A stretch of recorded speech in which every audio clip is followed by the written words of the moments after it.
अल्लाह ताला कुरान पाक बनी इसराइल की 36 नंबर आयत में फरमाता है कि उस बात के पीछे ना पड़ो जिसका तुम्हें इल्म नहीं, जिसका तुम्हें शऊर नहीं, जिसके बारे में तुम जानते नहीं, क्योंकि इस कान से, इस आंख से और इस दिल से फिर बाज परस होगी, उसकी पूछा जाएगा, उससे सवाल किया जाएगा।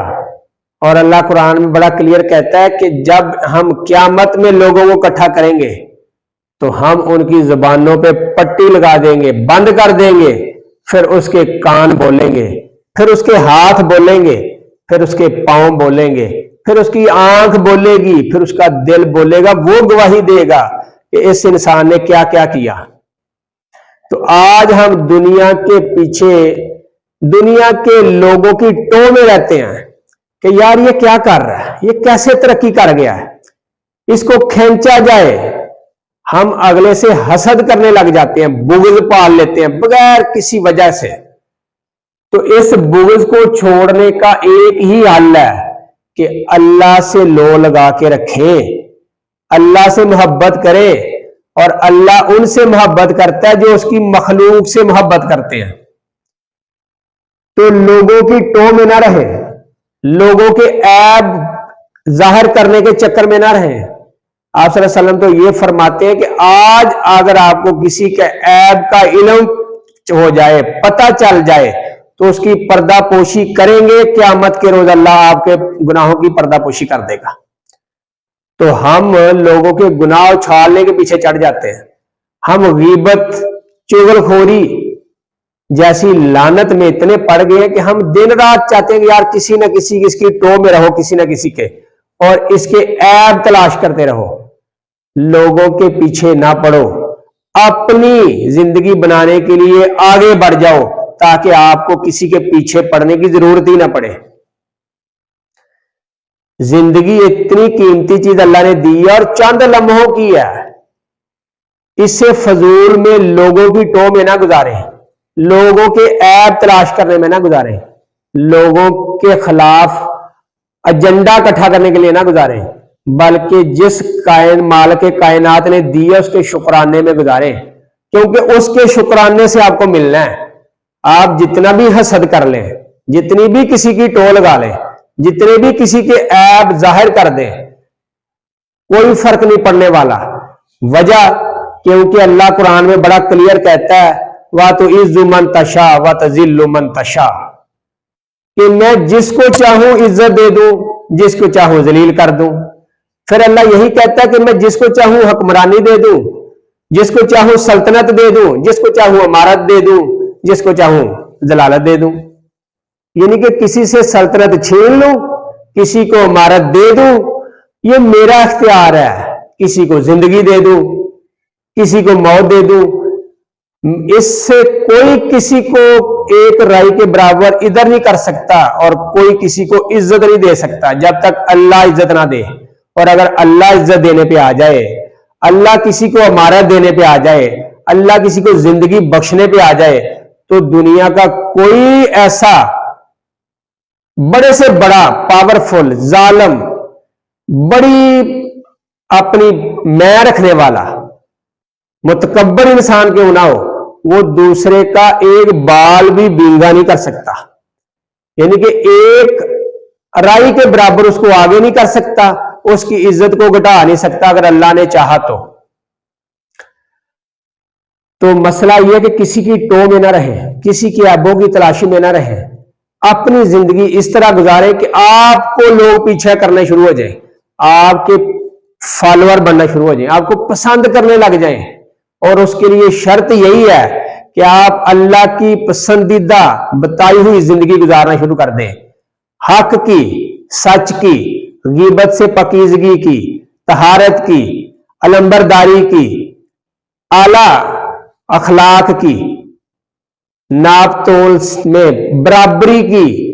आज हम इतने इस घटियापन में पड़ गए हैं कि हमने जो हमारे पास जो रखे हुए थे हमने तोलने के लिए कुछ और चीज है, जब हमने किसी से लेना है तो हमारे पास उसका पैमाना कुछ और है। मैंने प्रैक्टिकली देखा है लोगों की जिंदगी में।